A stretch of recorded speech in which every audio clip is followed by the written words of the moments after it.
Assalomu alaykum, xayrli kun hammaga. Bugungi videomiz shu odamlar uchun manfaatli bo'lsin deb qayka qilish jarayoni va aristonni shu tarmoq qo'llanish jarayonini video qilyapmiz. Har bitta aristonda sovuq suv, issiq suv tomon bo'ladi. Ularga обязательно kranni qo'yib ketish kerak.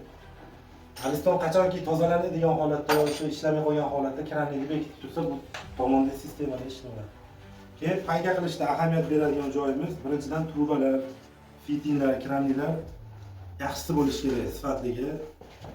Ve iloji bo'lsa yangi o'rganayotganlar belgilab olinglar. O'rtacha 1,5 sm mana har bitta fitingda u plasterin bo'ladimi, gidroplast bo'ladimi, o'zini to'xtash chegarasi bor.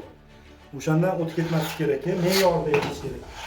Ko'p eritib yuborish ham keyin muammoga sabab bo'ladi. Mana bir xilda mana olib kirib mana 5 sekund vaqtimiz bor. Mana o'sha metkada to'xtadi. Bir qator to'g'ri qiyshiqligini ko'rib qo'yamiz.